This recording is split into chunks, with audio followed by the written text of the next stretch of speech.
you because we Yes. are still kind of starting the interviews next week. So the guests will start coming up next week, and yeah, we've got some exciting lineup of guests coming in this week. This season, and yeah, it's going to be super exciting. With that being said, so here's what I did. We launched another B2B side of a podcast today, primarily for AI RevOps, and it's called AI RevOps OS. And this is the picture I used, just so you know. You can see on You my screen, I'm hoping, right? clicked right now, right? Sorry? This is the picture of you clicked it right now. No, this is the picture I think we clicked that day in office, remember? Ah, got it. Yes. This is the episode one. See what you're wearing right now. So I thought you No, clicked it's not. it. No, it's not. It's a different shirt. Okay. But I look the same, so there's consistency there. Okay, what do we want to talk about on this episode? This is going to be a fun episode. There's a whole bunch of things that we have discussed, and I want to include. So why don't you kind of give a rundown, and then we'll start discussing, debating the topics. Okay, so in this episode, we're talking about not acquiring new leads. So I know it's a very hot topic, and everyone wants to talk about how to acquire new leads. Why are you not acquiring new leads? Why are you not getting new customers? But in this episode, we'll be talking about how to resurrect your dead leads, how to get them again engaged with you, the people who are not engaging with you, the people who are not buying from you, how to make them buy from you. So this episode is going to be a little like an unpopular opinion, but I strongly believe, and the research and the talk that we did, I think it is going to be useful to everyone. It's a coincidence. I was just having this brief conversation with someone on LinkedIn, and they asked, why do stores have to open 24/7? Why don't we have a regular store? Why doesn't an online store have a time? And I said, look, the doctors in the UK work like this. They do 8 o'clock. Before Yeah, 8, you can't sure. kind of even look at the calendar booking page. So yeah, I mean, because people want more of what's the best, and therefore it's an always on kind of situation. It's a, call it race to the bottom, call it loading the planet with BS. But yes, so I know that when we talk leads, and we are not really talking the same context, but still, yeah. So it'll be fun. So do you want us to start with some of the core takeaways that we're going to cover first, and then we go from there, or how do you want to do it? Yeah, let's do a TLDR first because we tend to go long and overboard and it's difficult for everyone to keep up. So let's do a TLDR. That's a TLDR for us because Ooh, we so there's going to be we seven want. segments in this show, in this episode. The seven segments are, and I'm going to outline them one by one. The first one is obviously, why does it matter? What's the new reality? And this is interesting, and this is going to be something that's pretty much hitting everyone hard in the face at the moment. So why it matters? Segment two would be the resurrection tactics that actually work, and we have tried and battle tested these tactics. So that'll be interesting. The third one, metrics that you track during your resurrection campaigns. So it's ironic that in the Easter month, or right after the Easter month, you bring about a resurrection campaign, Yeah. uh, which is again ironic or coincidental. Then we talk about a little bit in the fourth segment. We're going to cover consumer psychology and behavior, why customers ghost you, so that we understand the foundation behind the concept of inactive, unengaged kind of customers. And then the next segment, we'll talk about what tools and techniques do founders as DTC brand owners need to adopt in order to get to that point. And last but not the least, we will talk about some case studies, some brands that are doing this really well. And then we will briefly touch upon something that will probably become topic of next episode, and which is the future of owned media in DTC over 25 to 27. Because if you, not just DTC, but if you run any business, then owned media is going to be the key differentiator between success and failure, because Right. paid media has seen its day. Uh, Google has started AI overviews in the United States. Most probably they're going to launch them globally within the current month, and that means the search traffic is going to tank by another 50 to 90% is what my expectation is. And when that happens, the only thing left is paid media, which is your Facebooks and the Instagrams and TikToks of the world. Yeah. And when traffic starts to drop from organic, and even AI overviews give the answer, you might end up at a point where now suddenly you're looking at a lot of demand, a lot of pressure, and therefore Facebook ads even going more expensive, the outcome becoming all the more hard. So the last item will become all the more relevant. So I know we've taken a long time on the TLDR itself, but let's go. Segment one, the new reality. Turn on why this matters now. Let's drum roll.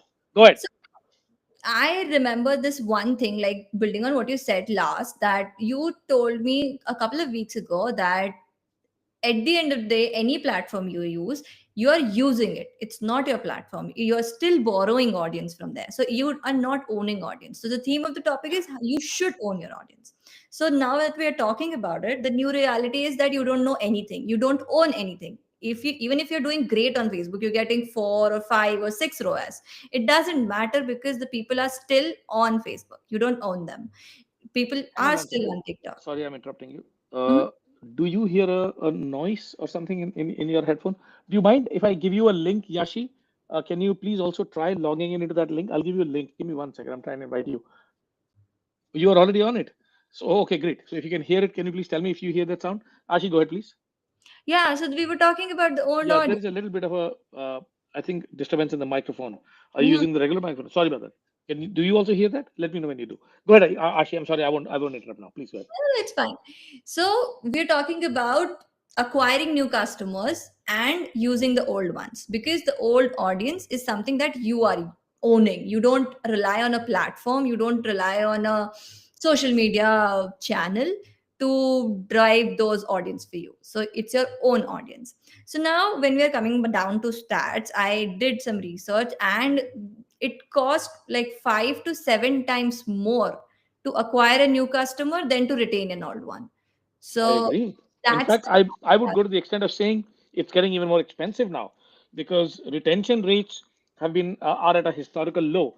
Unless you have a really strong brand, right. there is a propensity of a really strong brand and a lineup of products that you can continue to sell without the category getting isolated, without the category getting saturated. Because if you're selling just one or two products, then there will always be someone better, someone cheaper, someone faster that's going to take your cake. So yes, I would go to the extent of saying that it's probably costing even more. But go ahead.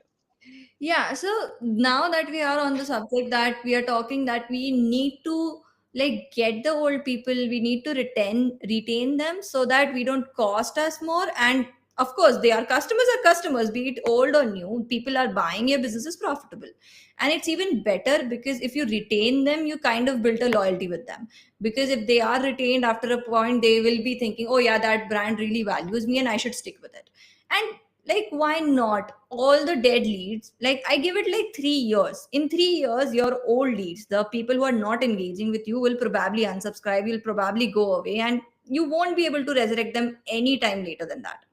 So this is something that brand should do on a regular basis. It's not something that it's one and done, or I'll do it in 2 years and once and that will be done. That's an interesting stat. I'm looking at the numbers here. For most DTC brands, 60 to 80% of total email revenue comes from 10 to 15% of this. This is like a typical Pareto principle in play. I was reading this Right. book, Perry Marshall's book, 80-20 principle, the other day. And yes, exactly that. 10 to 15% of the list is generating 60 to 80% of revenue. So imagine the missed opportunity there. Wow. Go ahead. Go ahead. Missed opportunity and plus the cost, right? If it's 10 to 15, so you're investing all your money on 10 to 15% of the audience getting more customers, and then what? Then you just leave them loose when they're not engaging. So eventually it's just like putting things in an empty waste, like it's bottomless waste because you are putting in leads but there's no way to retain them. So that's an endless cycle. And with all the things changing in 2025, like the TikTok instability, the US bans and not bans, and the tariffs, everything's going crazy at the point. I also heard that Google and Outlook are like ramping up their delivery policy. So if you don't have a SPF or a DKIM or a DMARC, it'll probably go in junk. So with Ouch. that'll be really difficult because then brands will struggle to just get a place in their inbox. Yeah, it's going to be painful. And So go ahead. Go ahead. Keep going. and the iOS update in itself, we've been talking about iOS update for a very long time, but still it's a big problem. So now that we have established that, yeah, it is a problem and you need to get old customers retained, then what you should do? So what do you say? Let's start with the tactics. Like, let's first start defining the segments that people should look at when they want to retain people.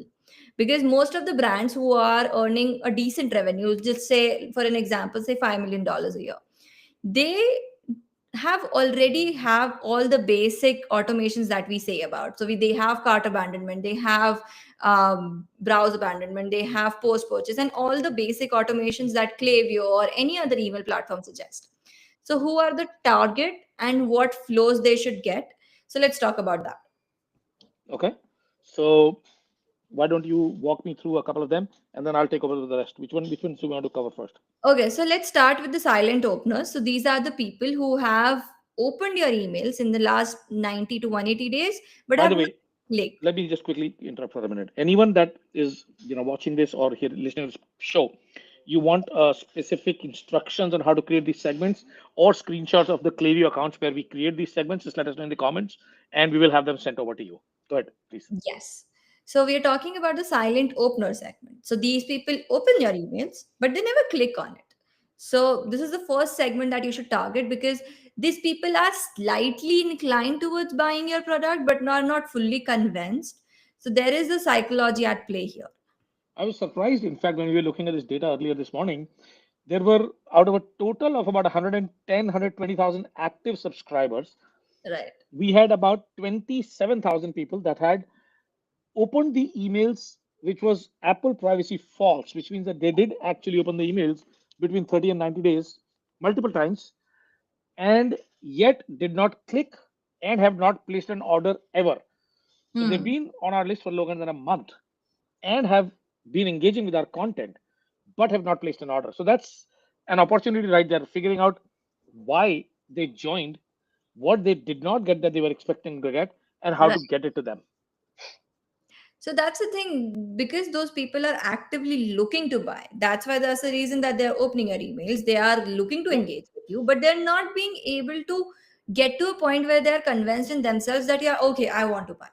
So, one strategy to just being engaging with them, to just understand where they are at, just ask them, where are you? Do you want fewer emails? Do you want more emails? Do you want only product launches emails? Do you want specialized promotion emails? Or do you want nothing? So just ask them outrightly. A simple text based email with no design elements, just one to one talk. This could get them to talk to you, and you will understand that what is the hurdle in their purchase journey, so that they buy from you.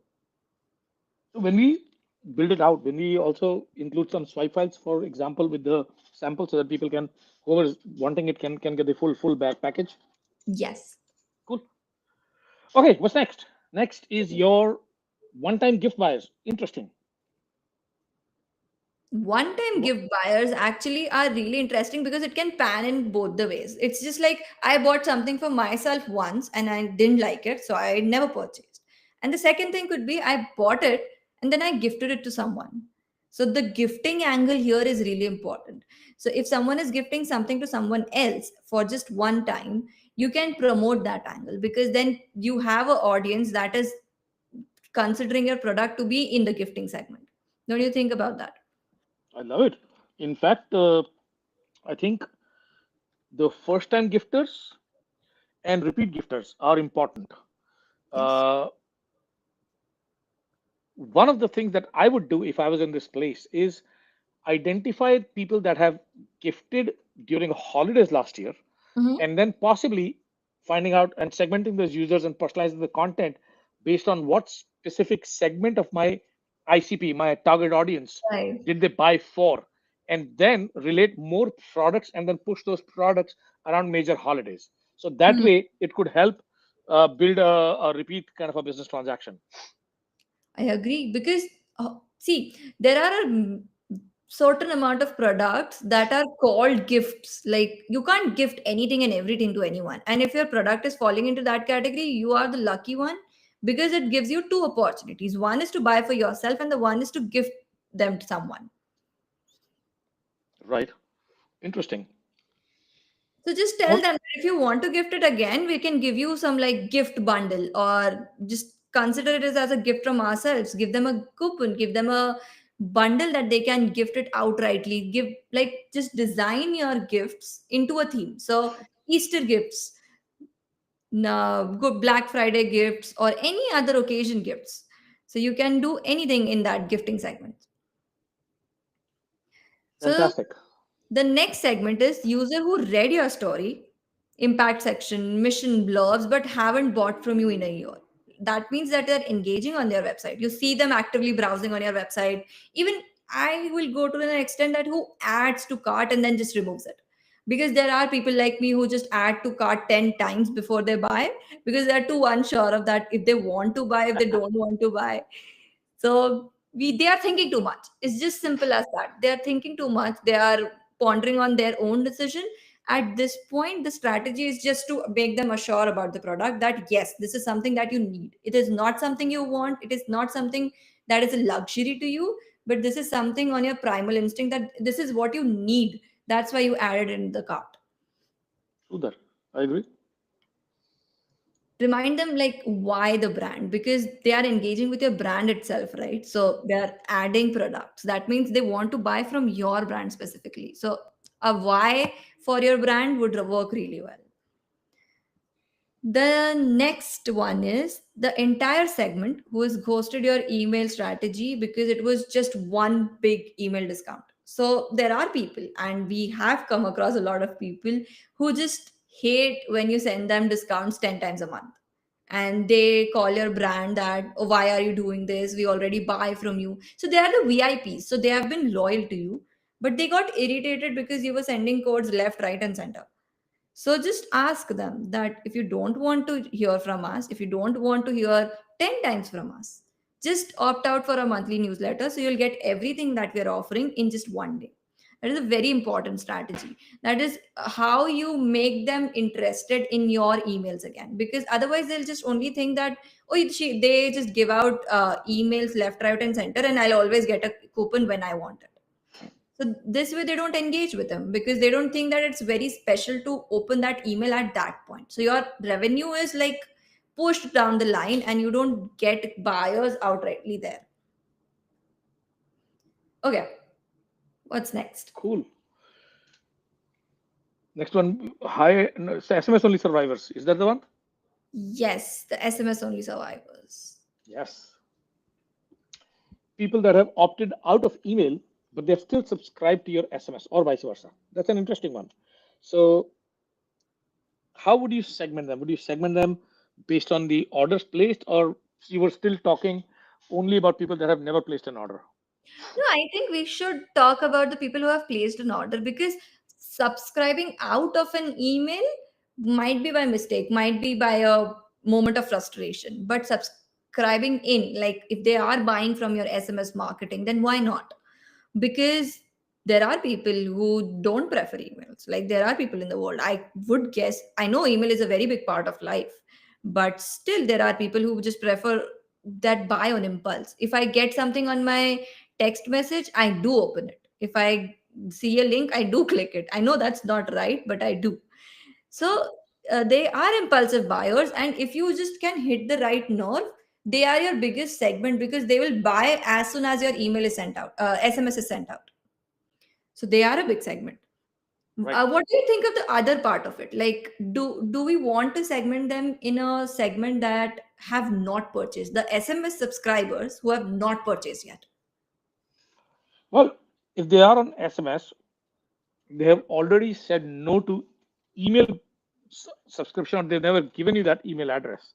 Yeah. That is a kind of a unique segment. These people want to stay in touch with you, but Mhm. they do not want to receive your emails because you're probably sending too many emails. So that's completely fine. What you would probably want to do is, these are Mhm. the people psychologically who want to receive only the best deals that you have available. So Right. monthly digest, or something that is an exclusive one time invite only kind of a deal, or a Mhm. flash sale. Those are the things that will work very well with this audience. Right, I agree. So now coming on to the next segment, we have already established the segments that we should target to like get your dead leads to wake up and try to engage with you. Now, coming to the next part of it. Okay, you have set up the campaign, you have made the segments, you have started sending the flows to them. Now, what should be the matrix that you should monitor? What should be the matrix that you should look around to determine the success or a failure of your campaign? Go ahead. So I would say the click rate is one, because I would feel whenever I am designing a campaign, I always want them to do something. So even if it's only a text based campaign, make them click somewhere, make them do something, so you are sure, because of the Apple privacy policy and everything, you are not too sure about the opens. But the one thing that you're sure about is click. So whenever a user clicks, you are too certain about a metric that this is a true metric. This cannot be manipulated by anywhere else. So the reactivation click rate is very important, and I would expect that your goal should be like 3% or 5%, because that's a good engagement rate metric. And you should give that strong an offer, that strong an urge to make them click there. So as attractive you can make it, be it like with arrows, be it like with the finger emojis, be it like a good colorful link.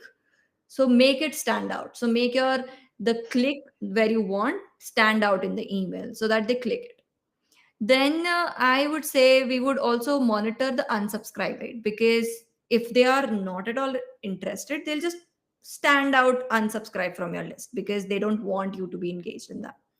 Then there is opt down rate, because that is very important, because then you have an audience separately for your monthly newsletters who's awaiting your monthly newsletters, because they are in the same boat that they love you, but you are sending too many emails, you're sending too many SMSs, and they don't want that.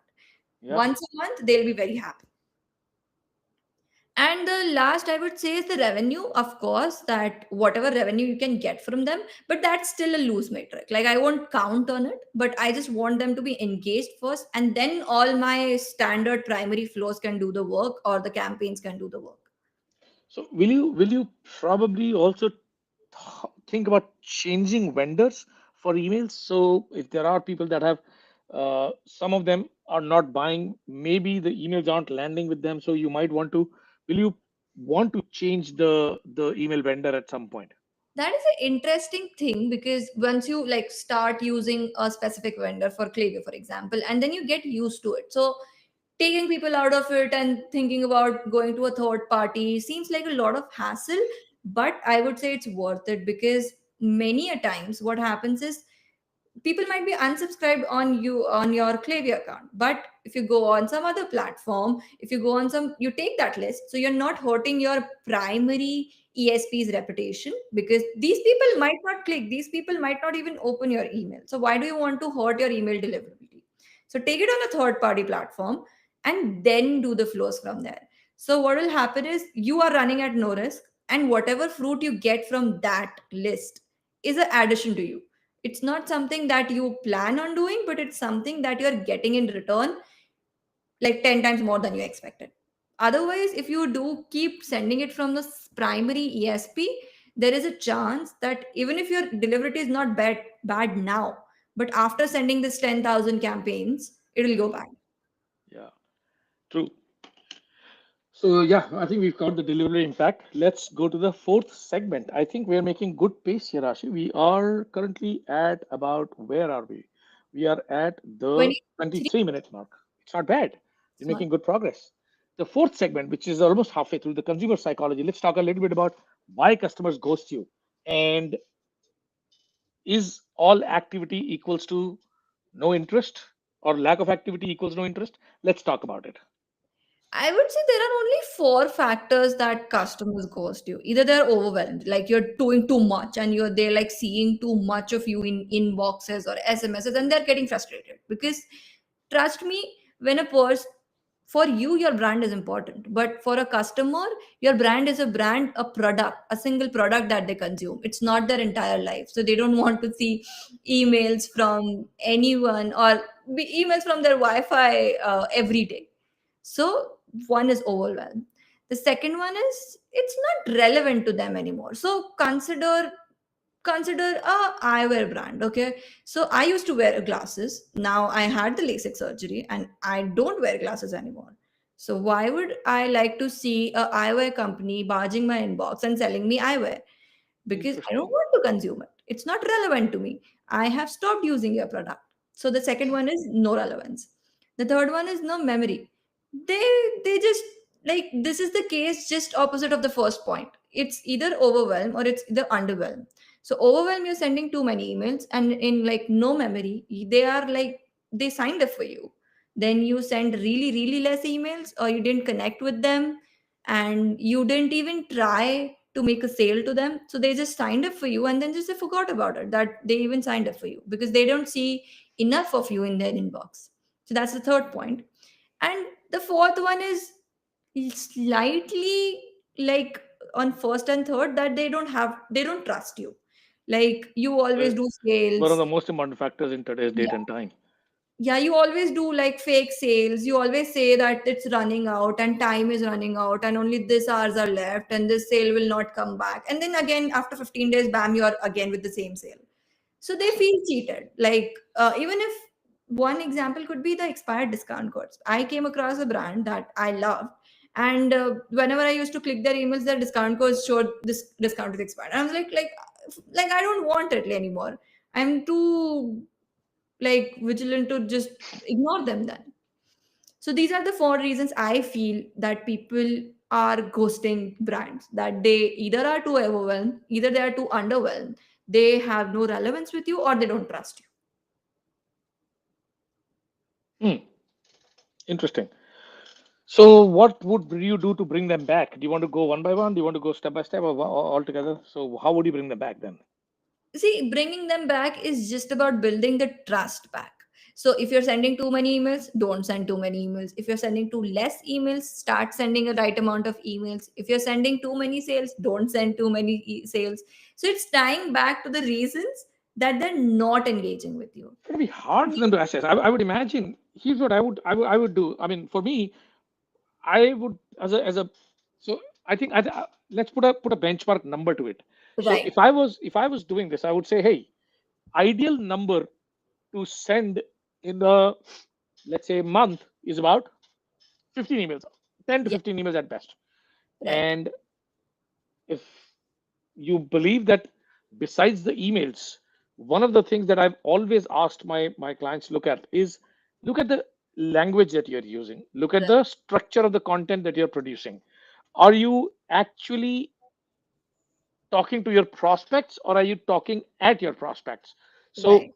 one of the reasons people distrust brands is they don't find that authenticity, they don't find that, oh yeah, it's for me kind of a connection. So for Yeah. example, let's say if you're selling to a and I'm talking about, let's say, our business, we were selling to a e-commerce company that also sells B2B.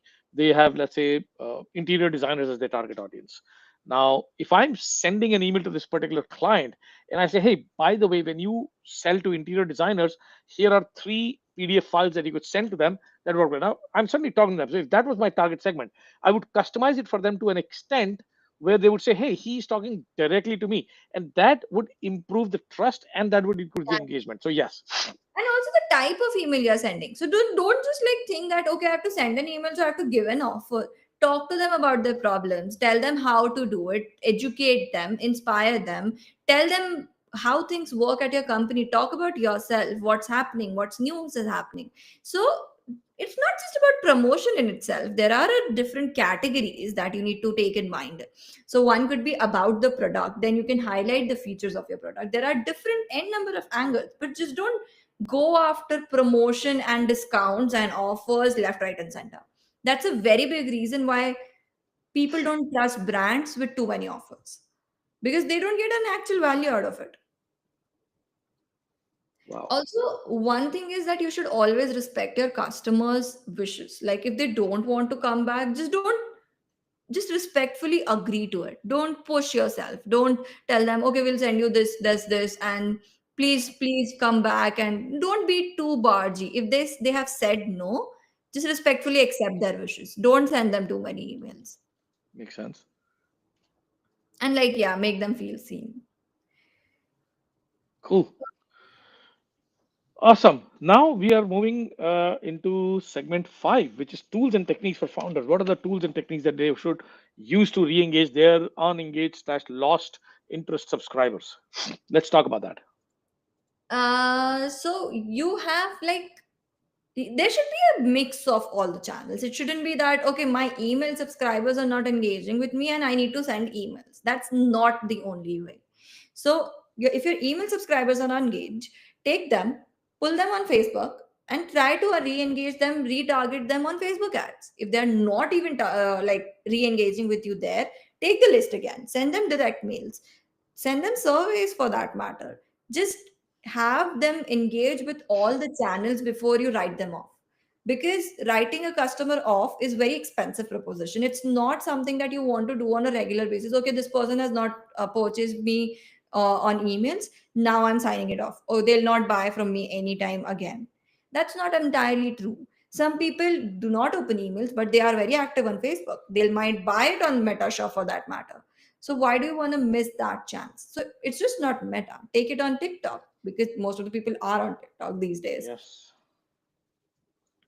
And like Okay. you can use AI. So here is what big AI comes in, that please use AI to personalize it to them, to take them to different routes, try different customer journeys. Because do you remember we were talking about that customer journey is not a linear path anymore? It's not. So it will not ever be that they engage, they buy, and then they you send them a post purchase and that's it. It will be a mix of all channels, a mix of a omni channel presence that your brand has. So take this in mind. If your customers are not engaging on emails, take that list, take it on Facebook, retarget them with ads, some of your best ads for that matter, because if they are best, they'll work on them. So take them on Facebook, retarget them on there. Even if they're not engaging there, again take them again, send them direct mails. There are a lot of companies that do that direct mail thing, and it actually works, because then people have physical feel of your brand. It's in their hands and they cannot deny it. So direct mail is one. Then custom audience, direct mail, and you should definitely use the predictive analysis that your platform offers. These days, every platform offers predictive analysis, intent signals, this and that, and all the AI shebang. Yeah, that's true. Okay. What are we left with? The brands that are doing it well? Is that the next segment? Yeah, there are a lot of brands that are doing this, because I even get emails from the brand that I ditched 6 years ago. So they're still trying to get me back, and I feel that's really good, because there's a skincare brand that I feel that's called DX Skin, and they don't do fake emergencies like, oh, this is the last product you have left. They don't do that. They just tell me that this is the skincare that we have launched, and we feel that the last purchase you made is very similar to this one and you'll like it. So it's a very genuine talk that they do. There are no gimmicks involved, there are no like big urgencies for me to buy, but they're softly trying to make me in. They even sent me some articles about skincare. Like, even if you're not buying from us, we don't mind, but just enjoy what we are saying. Even if you like the content, we are up for it. So that's one. Then there's Oatly. I feel Oatly is like doing great with the anti-influencer irony and everything. Oatly, Ordinary, now everyone like the brands and the trends I see, everyone is going out of the blue and ditching the influencers and just showing them that we are real brands. We are all real with you. We don't do any fake stuff.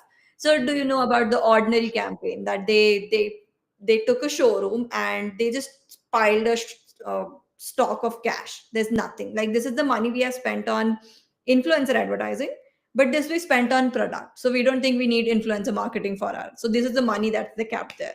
So I feel that was a really bold move. Magic Spoons, they build reactivation flows, they bring back discontinued flavors. And I feel the survey is a very big uh, opportunity here, because there is a chance that the some of the things that you might have discontinued, but some people might have a very strong connection with it. So take that survey, let them answer that if they want to be in that product production loop, because if they are, then it's worthwhile to bring your dead product back, because then there is a segment of people who are enjoying that product, they misses them. Because I don't know how many of you remember, but there used to be an orange candy that like went off, and I used to love that, and I can't find it anywhere. And if someone asked me what you want to bring back, I'll definitely say that orange candy. And if a brand is listening this, it's a good news for them, because they have an audience that is ready to buy and who's eager for them to bring it back again. Now we are at the last segment, and the last segment is the future of owned media and DTC. So what do you think about I'd love to talk about it. Well, I have been saying this, tooting this horn for the last 5 years, to be fair, since iOS 14.5 came out, that? when they basically stopped all tracking and everybody was struggling to figure out what the hell to do. There were a couple of brands that we used to work with who had built these communities around their audience, and they Right. had built these communities around concepts, not the product, but their communities were around concepts. So, for example, one of them were selling swimwear. Now, Mhm. it wasn't a swimwear community; it was a positive body community. It was around Uh, the value, not a product. exactly, and therefore there was 100,000 people, and every time they would go live with the with a mukbang, they would end up selling like $100,000. So the point being, this brand that uses the community that aggressively will never go out of business, whatever the status of paid media be. So while I believe that paid media is going to get expensive, I think the owned audience is the name of the game in the future, because it does a whole bunch of things. First of all, and that is the most important factor here, especially when the tariffs and everything else is happening. China manufacturers Hmm. take 3 to 6 months to build a product. Right. You develop the product, you build the product to the point where you end up at a point that nobody wants to buy it, Hmm. and then eventually you end up at a point where you wasted all this time. But with the owned audience, with the community, you are essentially doing pre-research. Get Right. some pictures, go into ChatGPT, ask ChatGPT to produce some image outputs, share it with your community, get the feedback, get them involved in product development. When they're involved in the product development, you're going to see there is a whole bunch of value in the community. There, when they're involved, they want to buy more. Hmm. So we've done this in the past. We've done these surveys from prospects saying, hey, how many of you do want to buy Christmas pajamas? And when we say yes, our conversion rates on that content is like 65-75%. So yeah, that's where I see own media, own audience is going in the future. If you don't have own audience, you don't have a business. You just have a transactional spreadsheet that can basically go corrupt anytime. That's what I feel. You're relying on the platforms too much. What if like this TikTok disappears and you have like 80,000 followers on TikTok? What happens to them? They're left stranded because memory, in fact, is really low for the people who are browsing through TikTok, through using Reels. They have a very short attention span. So, do you think they'll miss one brand that has disappeared? They'll not. So, if Yeah, TikTok disappears, all those 80,000 subscribers that you have won't come back to you. But consider the alter ego of this. If you had 80,000 people in your email list, it's really uncanny, and I would say impossible for all 80,000 of them to unsubscribe you from for the same time. exactly. So true. Yes. So also, like, I would go to an extent, now that we are coming to an end. Sandeep, why and how would you integrate AI to build your own audience? Because AI is everywhere. We can't deny it for a fact. And DTC and AI go hand in hand. Everyone's using AI, but I feel it's just using AI for the sake of it. They're using ChatGPT just to write their copy, and that's it. But there's a lot that can be done to build an own audience through AI. So let's talk about that for a minute. That's a good point. And in fact, I haven't thought about it in that deep an extent, especially for owned audience. But a few things that come to mind are these. One, I would use AI to produce a new interactive Mhm. quiz or a survey or a lead magnet every month. That's the Right. first thing I would do. So that there is always interest, there is always interactive conversations happening between me and my audience. Even for new people that come to the website, offering them something of that nature is going to be very useful. Second thing I would do is I would mass produce content. And when I say mass produce content, I would basically try and get into as many chat GPTs and as many AI powered overviews as possible. Right. Now I know that SEO is tricky and it's a sticky topic for a lot of people. But with that being said, you still cannot forget that there is a value in content regardless. So if Right. you have the availability of AI, why would you want your prospect to find an answer anywhere else? Forget SEO. Even for your existing customers, if you demonstrate value in your business by delivering ton of content to them, they're going to be more than happy to stick with you, because at the end of the day, while it may not be a long term differentiator, in the short term it is going to help. So that's the Right. second thing I would do with AI. Third thing, obviously, I would do is I would start hyper personalizing my content. So Yes. every prospect from my list should get an individualized email from me at least once a month, based Hmm. on what they did, based on what their history is. No segmentation, no deciding, okay, people that purchased in the last 30 days. No, there could be 5,000 people getting the same email, three people getting the same email because, or one person getting the same email three times because they've got three different addresses.